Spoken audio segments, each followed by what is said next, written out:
Hey there. So let's talk about something that can totally transform your English conversations, and that's asking really good questions. You know, if you've ever felt kind of stuck or like people aren't quite getting what you mean, this is for you. Let's jump right in. Have you ever asked a question in English and you just get that blank, confused stare back? Yeah, we've all been there. But here's the thing, there's a really simple logic to how questions are built, and I promise, once you see it, you won't be able to unsee it. But hey, don't worry, this is a super common hurdle. In the next few minutes, we're going to put together a simple toolkit that's going to help you ask clear, confident questions every single time. We're going to break it all down. So here's the game plan. First, we'll nail the basics with yes-no questions. Then we'll get into the details with WH questions. After that, we'll learn a cool trick to sound more natural with question tags. And finally, we'll wrap up with how to agree with someone using so and neither. Ready? Let's do this. All right, first up, yes-no questions.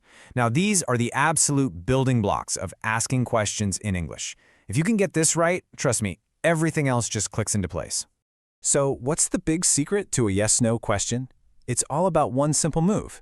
You just take the statement and you flip the subject and the auxiliary verb. That's your helping verb. You know, words like is, are, have, or can. Look how easy this is. We start with a statement. You're going on holiday.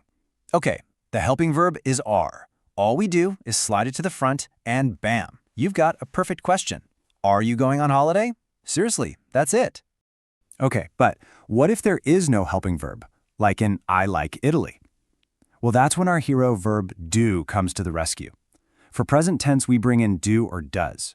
For past tense, we use did. But here's the crucial part. The main verb goes back to its original form. It's did they go, not did they went. That's a super common mistake, so definitely watch out for that one. And what about giving those short, natural-sounding answers? Easy. The trick is to just reuse that same helping verb from the question. If someone asks, did they like it? You just say, yes, they did. It's so much cleaner, and it's exactly how native speakers do it. Okay, we've got the yes-no questions down. Now it's time to get some real information. This brings us to WH questions. You know them. Who, what, where, when, why, and of course, how. Now this is where it gets interesting. When your question word, like who or what, is actually the subject of the sentence, guess what? The word order doesn't change at all. It stays just like a normal statement. So if someone says, the food was amazing, the question is simply, what was amazing? How easy is that?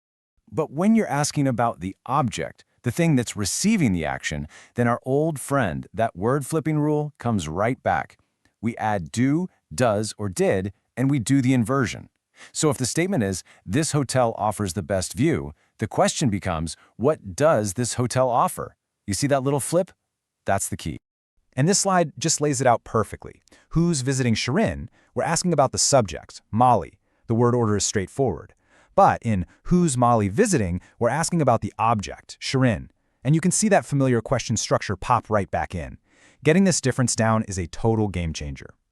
All right, time for one of my favorite tools for making your English sound less like a textbook and more like, well, a real conversation. Question tags. They are your secret weapon for checking information and just keeping the conversation flowing.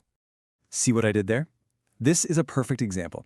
You make a statement, and then you just add this tiny little mini question at the end. It's such a great way to engage someone, isn't it? The first rule is so easy to remember. If your main statement is positive, the tag on the end has to be negative. Think of it like a seesaw. It needs to be balanced. They're going to Greece. That's positive. So we add the negative tag, aren't they? And you probably guessed it, the opposite is true too.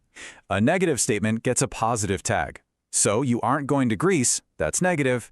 We follow it up with the positive, are you? That back and forth pattern is all there is to it. Now, you know English? There are always a few little quirks.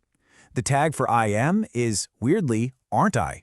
For I am not, it's am I? And for any suggestion that starts with let's, the tag is always shall we?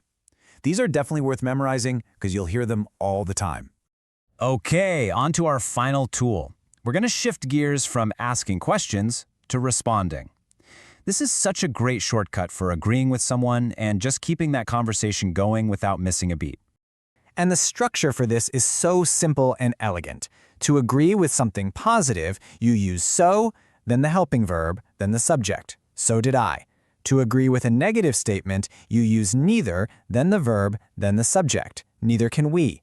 It's a really slick conversational move.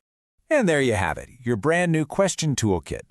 We've mastered the yes-no question by flipping the verb, we've figured out the difference between subject and object questions, we've polished our conversations with question tags, and we've learned to agree smoothly with so and neither. So, now you've got all the tools.